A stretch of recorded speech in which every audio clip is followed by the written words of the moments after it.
Buenos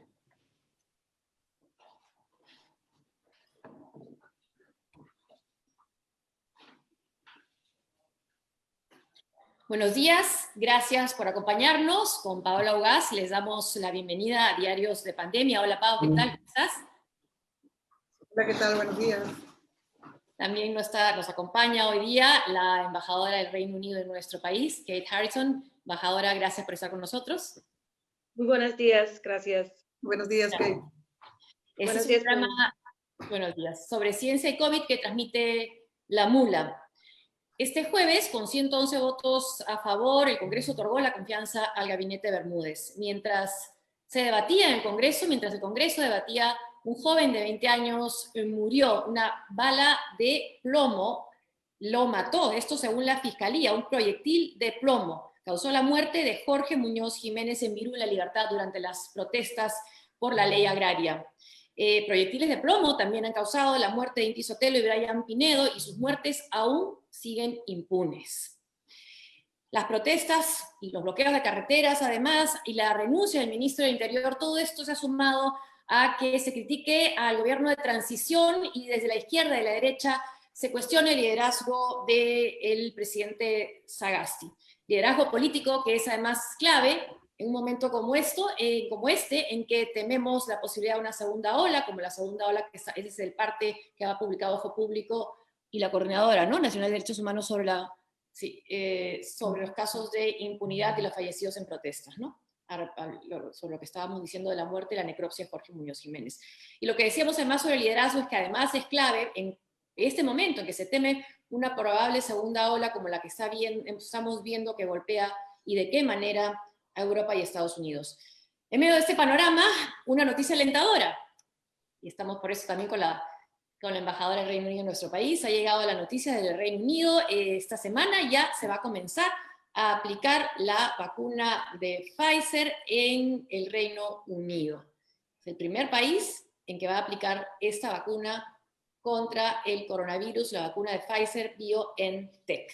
También nos acompaña desde Piura el doctor Edward Mesones, él es médico epidemiólogo, investigador de la UCIL y de la UPC, para conversar sobre la situación que está en Piura. Han habido cifras que hemos visto preocupantes sobre la situación en Piura y el rebrote del coronavirus. Y luego conversaremos con nuestro colega Juan Carlos Tafur sobre la crisis política y su nuevo proyecto en redes, bueno, que se llama sudaca.pe. Pau, comenzamos entonces. ¿Qué tal? Buenos días, Kate. La primera pregunta es, has hablado que el martes empieza la puesta en escena, digamos, de la vacuna, algo que se esperaba desde meses. Queríamos saber a qué población va a ir dirigida en primer lugar, ¿no? ¿Cuánta gente es en la primera parte? ¿Cuántos millones de personas se planea vacunar? ¿Y cómo va a ser esa logística, ¿no? Porque, no sé, digamos, como es la primera vez, queríamos conocer un poco cómo va a ser esta buena noticia para el mundo. Sí, gracias, Pau, por la pregunta. La primera cosa que es lo más importante es que el gobierno del Reino Unido va a enfocarse en la gente más vulnerable para esos primeros dosis. Y entonces lo que se va a hacer es empezar con la gente de mayores edades. Y según nuestro sistema tenemos como una sistematización de las edades. Entonces vamos a empezar con la gente quienes tienen más de 80 años, por ejemplo, también gente que están viviendo dentro de casa de hogares y también la gente que están cuidando a ellos, ¿no?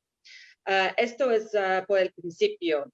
Y lo que es importante también es que debemos trabajar con una vacuna, que es lo de Pfizer, que es bastante complejo, porque se debe mantenerlo a unas temperaturas muy bajas y por eso el plan de logístico también debe ser muy detallado. Por el principio tenemos creo que es algo como 800,000 vacunas que van a llegar al Reino Unido en esos primeros lotes. Para los meses enero, febrero, marzo, tenemos, creo, algo como 40 millones de dosis. Entonces, ese lote antes de Navidad es una primera lote y esto también darnos la posibilidad de probar el plan que tenemos en términos de cómo manejar una distribución de una vacuna que se debe estar mantenido a una temperatura muy baja. El hecho que... Entonces, tú.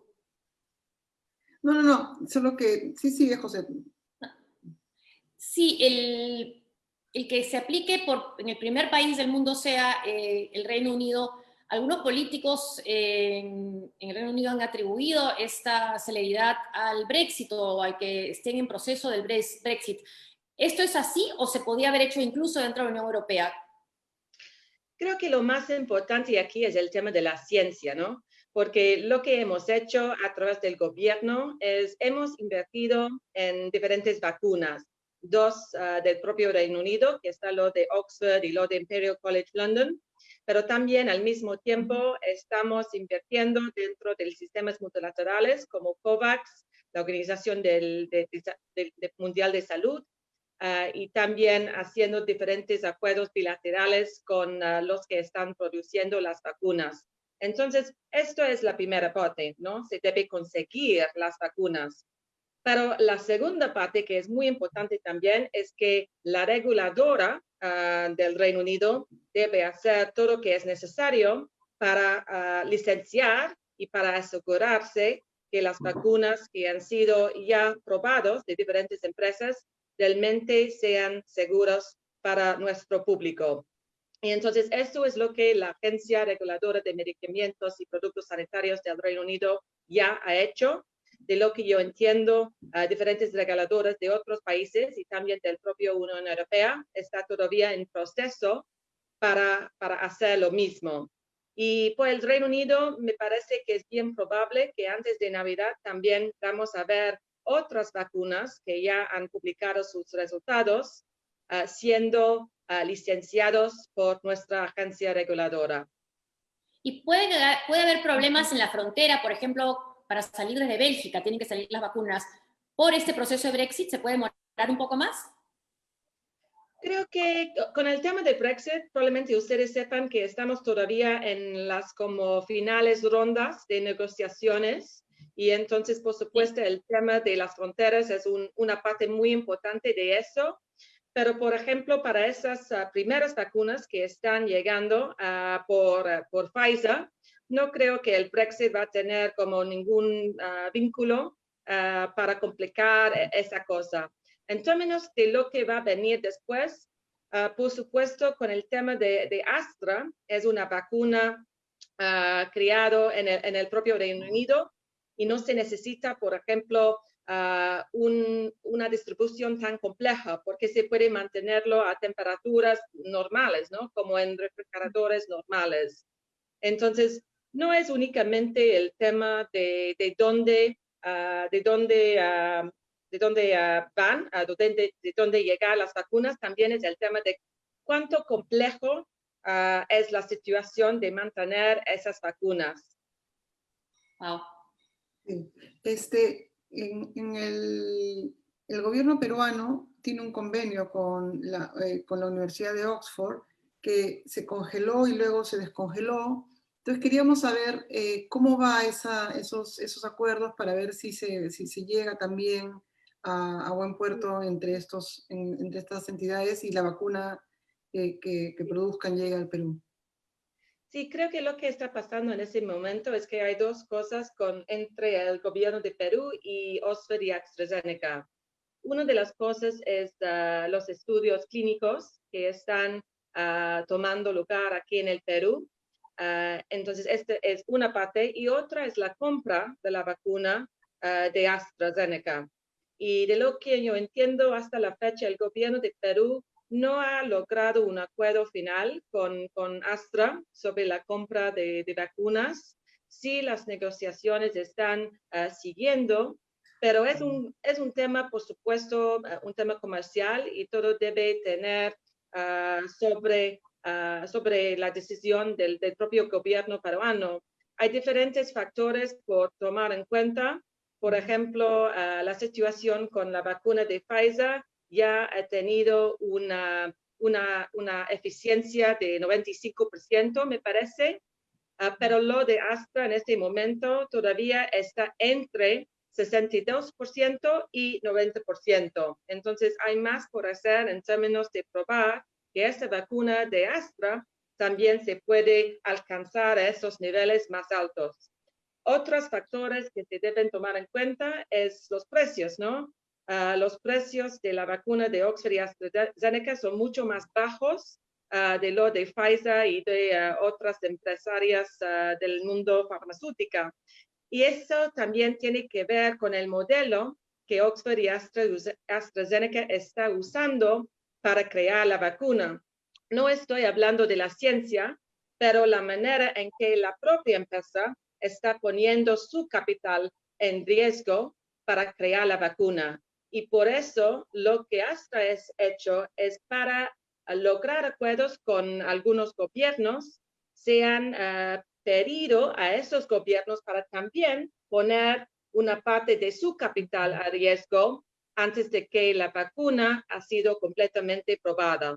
Y finalmente el gobierno de Perú ha decidido que esto no funciona para el Perú, y entonces eso es que no ha hecho hasta la fecha. Entonces no hay aún acuerdo con AstraZeneca y Oxford. Todavía, pero no es por decir que no se puede lograr un acuerdo de ese tipo, pero hasta la fecha no era posible para el Perú, o no era como lo que el Perú quería hacer para poner capital a riesgo antes de que una vacuna ha sido probada en términos de seguridad y en términos de eficiencia. ¿Y en el Reino Unido ya hay fecha para la aplicación de la vacuna de Oxford? Sí, en ese momento, como fue el caso con Pfizer, todos los trámites que tienen que ver con la licencia de la vacuna de Oxford y AstraZeneca está en camino en el Reino Unido. Entonces, no tengo una fecha, pero es bien probable que se puede licenciarlo en el mes de diciembre. Entonces, vamos a ver cómo está la situación, pero muy probable, está en camino. También me parece la otra vacuna de Moderna está en la misma situación. Entonces, lo que la agencia reguladora del Reino Unido quiere hacer es licenciar a todas las vacunas que se puede, ¿no? Porque cada vacuna va a tener como diferentes aplicaciones. Depende los edades de la gente, depende la geografía de diferentes países del mundo.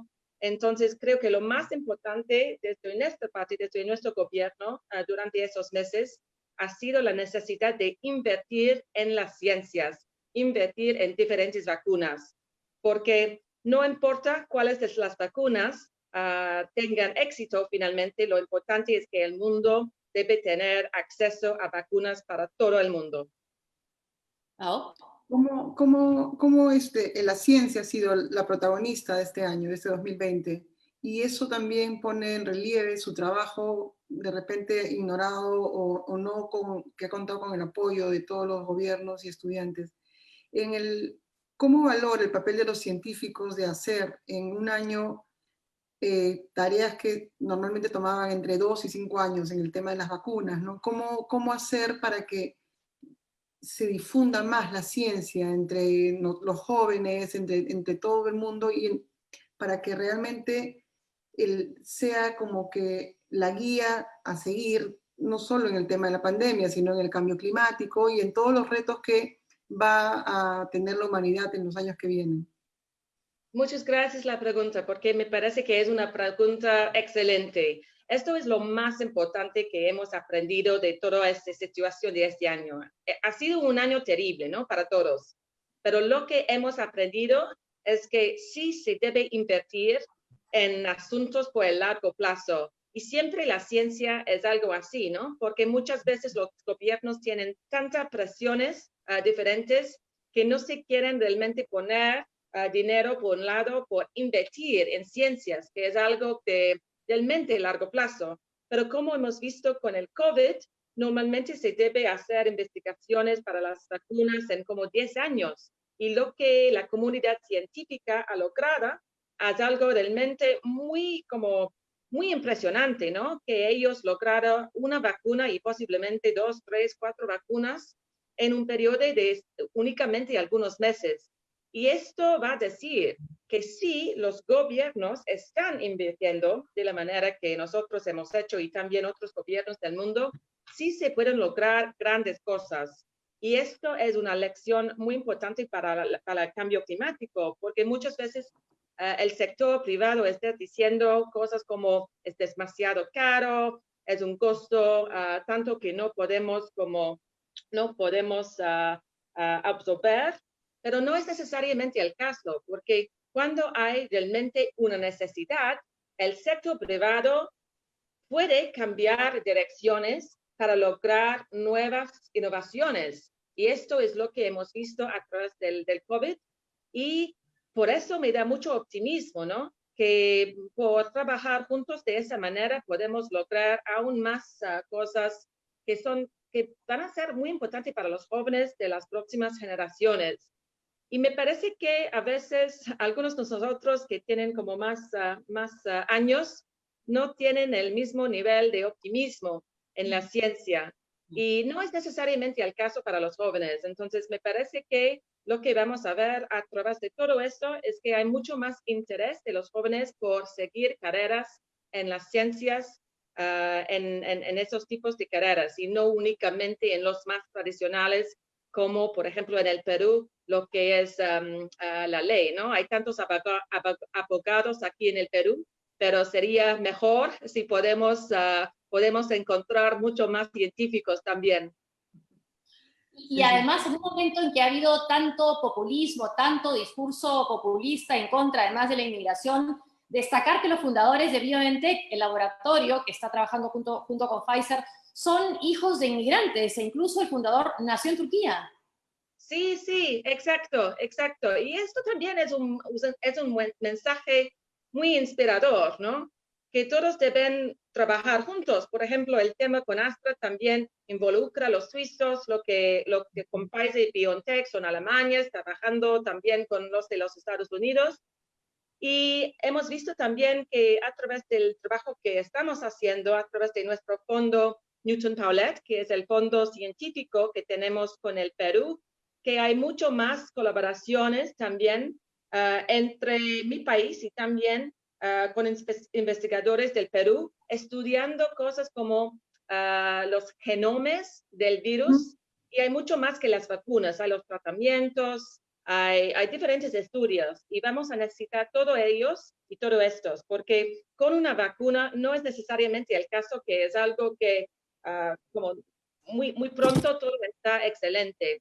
Vamos a necesitar tomar mucho cuidado durante esos meses que siguen, porque hay mucho más trabajo por hacer. Por ejemplo, es posible que una persona puede tomar la vacuna y no va a ser como no va a como tener la posibilidad de tener una enfermedad de la parte del COVID, pero sí no está claro todavía si se puede pasar el virus a otra persona que todavía no ha tomado su propia vacuna. Entonces, hay diferentes retos y hay mucho más que debemos estudiar. También el tema de los jóvenes, los niños. Ninguno de las vacunas hasta la fecha ha sido probado para los niños. Y entonces, también no es por decir que no sería seguro para los niños, pero todavía nos falta información sobre esto. Entonces, hay más por hacer. Entre los retos, usted ha tenido en este año un reto extra a su labor como embajadora cuando se cerraron los vuelos internacionales en plena pandemia, llevar a todos los ciudadanos británicos que estaban en el país, fuera del país. Fueron momentos que, digamos, fui testigo porque ustedes no podían dormir, estaban como muy preocupados para que todo acabe bien. ¿Y cómo fueron esos días de crisis? ¿Cómo fueron? ¿Qué recuerda de esos momentos en el cual tenían que, claro, solucionar esta emergencia surgida obviamente por una pandemia inesperada? Sí, gracias, Pau, por recordarme de esos momentos. Lo que yo recuerdo muy claramente era que hemos tenido una colaboración muy estrecha, no únicamente con el Ministerio de Relaciones Exteriores aquí en el Perú, pero también con otras agencias del gobierno, por ejemplo, con INDECI, en el Grupo 8, ¿no? Por organizar todo lo que tiene que ver con el funcionamiento de los aviones también con diferentes regiones del país, los gobernadores y sus equipos, porque hemos tenido personas, ¿no? En regiones como Cusco, pero no únicamente Cusco, también en Loreto y muchas otras regiones del país. Entonces, fue un momento cuando la colaboración fue todo. Y interesante también, porque a veces tenemos, ¿no?, líneas muy diplomáticas en términos de cómo se debe trabajar. Y lo que hemos visto durante estos momentos era una manera de trabajo mucho más directo. Y eso me parece interesante también, porque a veces en nuestro mundo tenemos tantos trámites que funciona como un bloqueo realmente para lograr lo que se necesita lograr. Y eso también creo tiene que ver con este slogan que me parece que es muy importante, que sí se puede. Entonces, por ejemplo, durante este momento de repatriación, hemos hecho una repatriación de como 1,200 británicos en 4, 5, 6 vuelos. 4 directamente al Reino Unido y otros con diferentes países, ¿no? Haciendo una colaboración con los de los Países Bajos o de Alemania, etcétera. Y hemos trabajado muy estrechamente y para mí me parece que fue unos momentos, sí, muy duros y a veces con mucha frustración y muchas críticas también en mi propio país, con los periódicos escribiendo sobre qué están haciendo esos embajadores de nosotros en diferentes países, no están trabajando, pero siempre ha tenido en sentido en mi corazón que estamos haciendo todo lo que podemos hacer. Y entonces para mí realmente fue un orgullo de tener la posibilidad de apoyar en esa manera y de trabajar con mis colegas peruanos y también otros internacionales en esos momentos. Y dentro de ese espíritu de colaboración que se dio en un momento tan difícil como el comienzo de la cuarentena y en medio de la pandemia, ¿se ha pensado en algún momento que ya no vayamos a necesitar visa para ir al Reino Unido los peruanos? Creo que es un tema bastante diferente, pero gracias por la pregunta. Creo que en ese momento lo que estamos viendo en el Reino Unido es que después de Brexit vamos a tener la posibilidad, el espacio realmente por revisar todos nuestros sistemas de visas que tenemos con diferentes países a través del mundo. Y entonces Perú, pero también otros países de la región como Colombia, todavía se necesita un visa, ¿no?, para viajar al Reino Unido. Pero me parece que desde la última vez que hemos hecho una revisión de sistemas de visas, mucho ha cambiado dentro del propio Perú. Entonces, ahorita no me parece que haya un gran riesgo de que peruanos que bajan al Reino Unido van a como desaparecer, ¿no?, esconder. Esto es un riesgo muy bajo. Y por eso cuando uno está mirando las cifras de visas, de todos los peruanos que están postulando para visas por ir a mi país, como casi 95 o 96% está logrando sin problemas. Es decir, el riesgo es bajo. Entonces creo que después del fin de ese año y después, espero, de todo lo que tiene que ver con la pandemia, podemos sí hacer una revisión de diferentes regímenes de visas a través del mundo y yo como embajadora estaría feliz, ¿no?, si podemos cambiar el sistema para el Perú. Están haciendo alguna pregunta que, volviendo al tema de Sin Ciencia No Hay Futuro, que ustedes tienen un programa que incentiva la ciencia en las niñas y adolescentes. Quería que nos cuente un poquito de ese proceso y de repente va a crecer más el otro año, ¿no? Dado que ahora la ciencia de verdad está de moda y es un actor más en nuestro mundo. No, con gusto. No, primeramente he visto también que durante sus palabras al Congreso, la nueva primera ministra también ha enfocado bastante sobre la importancia de invertir en la ciencia. Entonces, por eso estoy feliz. Y también el otro tema que el propio presidente ha destacado y también la primera ministra es el tema del género, ¿no?, y la importancia de que las niñas puedan tener un acceso igual a diferentes oportunidades en el mundo. Y es por eso que a través de la embajada estamos trabajando esos temas incluso para atraer más niñas y jóvenes mujeres para ingresar en carreras como ciencias, tecnología, matemáticas, y para hacer algo para que haya también role models, ¿no? Modelos para inspirar a esas personas, porque hay mucha ciencia que está probando que si una persona no tiene un role model, ¿no? De alguien a quien se puede aspirar, es mucho menos probable que se va a seguir esa carrera. Entonces, muy importante que podemos encontrar mujeres inspiradoras y que se puede como crear vínculos con colegios a través del Perú para que las niñas puedan ver que sí se puede aspirar a esos tipos de carreras. Y por otro lado, también me parece igualmente importante que los niños también pueden tener la flexibilidad, el espacio por tratar otros temas que son menos tradicionales para los niños. En el Reino Unido no es decir que estamos como todo un éxito en ese lugar. Estamos haciendo lo mismo, ¿no? Por tratar de mejorar el porcentaje para que sea más igual. Y finalmente es un tema de oportunidades. Y aquí en el Perú vamos a continuar entonces con esos proyectos, con esos programas que tengamos para explorar cómo se puede mejorar la situación aún más en los años que vienen, y especialmente para el bicentenario.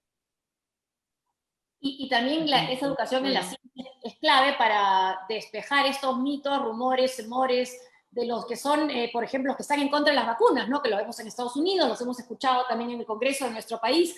¿Hay un movimiento antivacunas así fuerte en el Reino Unido?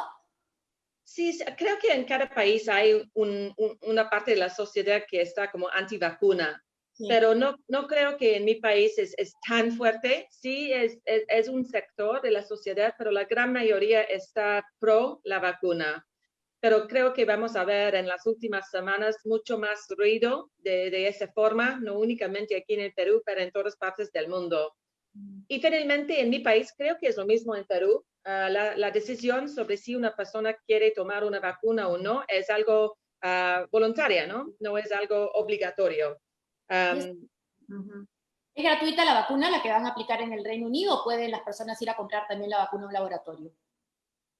Disculpe, ¿se puede repetir? Es la vacuna que van a aplicar en el Reino Unido. ¿Es gratuita o pueden ir algunas personas a un laboratorio y comprarla? Sí, no, es completamente gratuita en mi país. Está como a través de nuestro NHS, ¿no? Porque en mi país lo que tenemos es un sistema de salud universal. Y eso también es otro tema que estamos muy interesados en apoyar en el Perú, porque con el anterior presidente, con el presidente Vizcarra, él mismo ha como subrayado la importancia de realmente crear un sistema de salud universal en el país. Porque como hemos visto a través de la pandemia, hay mucho más necesidad por invertir en un sistema de salud que funciona por el largo plazo. Entonces, el tema de distribuir la vacuna a través del NHS es algo importante, pero también es algo mucho más importante de cómo este tipo de sistema puede funcionar por el largo plazo. ¿Pau? La reina Elizabeth ha dicho que va a informar cuando ella se aplique la vacuna. Digamos, la vitalidad de ella es impresionante, pero ha visto tantas cosas y ahora ella va a ser protagonista una vez más de un momento clave en la historia. ¿Cómo es ese proceso? Yo no he visto como algo formal sobre ese tema, Paola, entonces no puedo decir que es completamente verdad, pero sí he visto muchas como informes de la prensa. Muy probablemente el día de lunes, cuando estoy en trabajo formalmente, voy a recibir algo más formal sobre el tema y te digo. Pero sí, he visto que de los periodistas, ellos están diciendo que la reina y también su marido van a tomar las vacunas. Y por supuesto para ella es un tema completamente personal, pero ella siempre ha tenido unos momentos muy claves en la historia de nuestro país y también en la historia del mundo. Entonces vamos a ver cómo este rol está como desarrollando en las semanas que siguen. O sea, es un desafío para el Reino Unido esta aplicación de las vacunas casi comparable a lo que fue el desafío de ganar la Segunda Guerra Mundial. Sí, no, para nosotros hemos dicho que una cosa muy importante es el tema de los logísticos, ¿no? De la distribución de la vacuna. Y estamos completamente abiertos por compartir con el Perú y, por supuesto, con otras partes del mundo y los sistemas multilaterales sobre cómo estamos planeando esta distribución, porque la vacuna de Pfizer no es nada barato, entonces es muy importante que, y también es más, no hay una oferta suficiente todavía para todo el mundo. Entonces, lo peor que puede pasar es que estamos perdiendo, ¿no? Las vacunas por el tema de no hacerlo de una manera propia. Y una cosa también muy importante es que la gente debe tomar 2 dosis, ¿no? Con una distancia de creo que es 21 días. Entonces, esa parte también es muy importante. Entonces, sí, es un poco como una guerra mundial porque todos están involucrados, todos tenemos nuestros propios intereses y también una cosa que siempre es importante en todas las guerras es que sí se debe tener colaboraciones, ¿no? Entre diferentes países y dentro y con un sistema que finalmente quiere lograr aún paz. Y nosotros no hemos vivido una paz, ¿no? Durante todo este año. Siempre ha sido un cambio total en todas nuestras maneras de vida. Y una cosa que para mí es especialmente en mi corazón es los jóvenes, ¿no? Porque no son viviendo vidas normales en esos momentos. No son como teniendo la posibilidad de socializarse con sus amigos, ¿no? Y eso sí va a tener un impacto mental y por eso también es vital que podemos lograr una vacuna que funcione para que todos en nuestras sociedades puedan retomar sus vidas y sus maneras de sentir felices.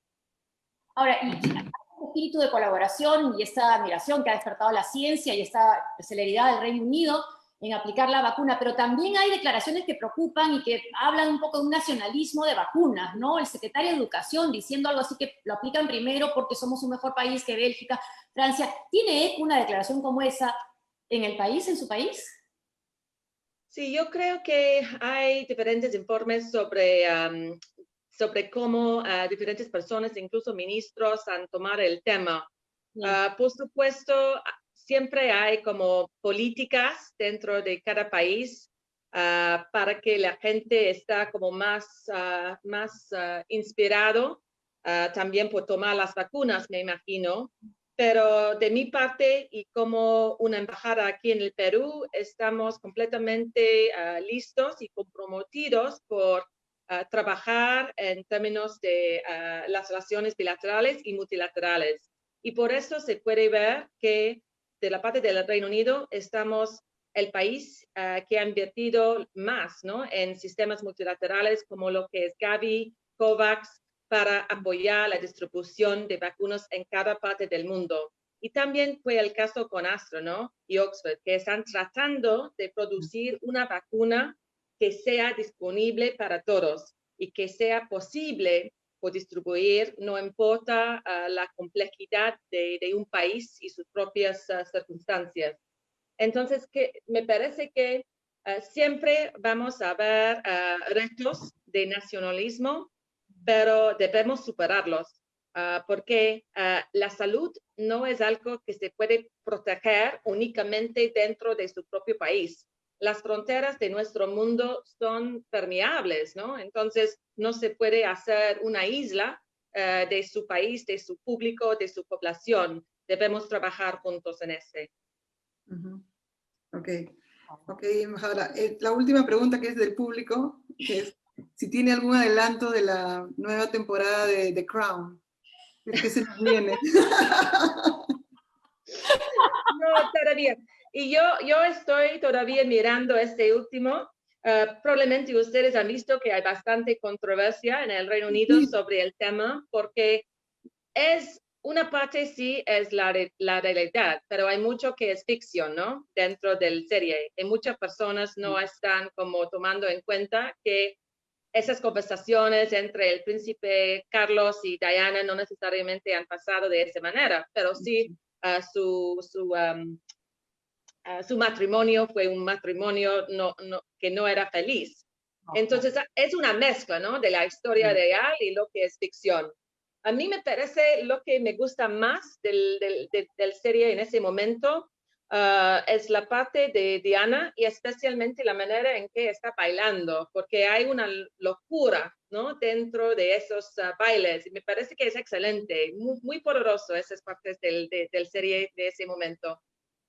Sí, no, además la manera y cómo presenta personajes que, como Churchill, la misma reina, el cambio de época, o cosas que normalmente ellos, o sea, la dureza que fue estar en la Segunda Guerra Mundial esperando las bombas, ¿no? En Londres. Entonces creo que recrea, ¿no? De una manera, si bien no todo es hechos que pasaron, recrea un poco una época y cómo se peleó en distintas épocas, tantos retos, ¿no? Y por eso es tan buena noticia lo de la vacuna, ¿no? Como decía Josefina, o sea, claro, la Segunda Guerra Mundial marcó su generación y la generación de sus padres, y ahora esta vacuna va a marcar nuestra generación y la de nuestros hijos, ¿no? Sí, y eso sí, me parece bacán de cómo lo cuenta, ¿no? Esta serie. sí, sí, exacto, exacto. Y quizás aquí Así en el que, bueno. Perú ustedes también tienen una oportunidad muy importante también con el bicentenario, ¿no? Cómo los jóvenes, cómo los partidos van a enfrentar este nuevo bicentenario, cómo sería el futuro del Perú. Entonces, sí, estamos todos en un momento, ¿no? En la posibilidad de cómo seguir con los retos del pasado o para crear un futuro más optimista. Por eso estoy feliz que Sí. el Reino Unido también está anfitrionando a la cumbre de ambición sobre el cambio climático que va a pasar el 12 de diciembre. Es una cumbre Bueno. virtual, pero esto va a marcar un año hasta el COP26. Originalmente el COP26 debería haber tomado lugar ese año, pero por el tema de COVID no era posible. Entonces lo que estamos haciendo con las Naciones Unidas y otros socios importantes es hacer una cumbre virtual el día de 12 de diciembre. El propio presidente de Perú también va a hacer una apariencia en esos momentos. Entonces creo que con todo ese backdrop del COVID es un momento por decir sí se puede. Vamos a lograr todos los retos que estamos enfrentando y hacer más. Sí, bueno, y solo para cerrar, gracias por la entrevista. ¿Qué opina de la generación del Bicentenario, ¿no? De estos chicos jóvenes que han salido a protestar y que son la respuesta de lo que va a ser el Bicentenario que ya está a la vuelta de la esquina? ¿Qué le pareció este surgimiento de este fenómeno? Sí, me parece muy interesante. Por supuesto, yo como embajador he hablado con diferentes secciones de la sociedad sobre qué ha pasado en esas últimas semanas y creo que hay muchas voces diferentes, pero es importante que estamos escuchando las voces de los jóvenes, ¿no? Porque son ellos que van a liderar el país por el futuro y entonces debe ser parte del diálogo y, por supuesto, queremos ver un diálogo que es algo ordenado y responsable, pero sí es importante que todas las voces pueden ser escuchadas. Y me parece que hay una energía dentro de esos jóvenes que va a ser muy importante. Y yo personalmente estoy optimista que sí se puede seguir adelante hacia el bicentenario de una forma más saludable como un país y no únicamente en términos de la salud física. Bueno, muchísimas gracias por la entrevista, embajadora. Muchísimas gracias, Pau, y Josefina también.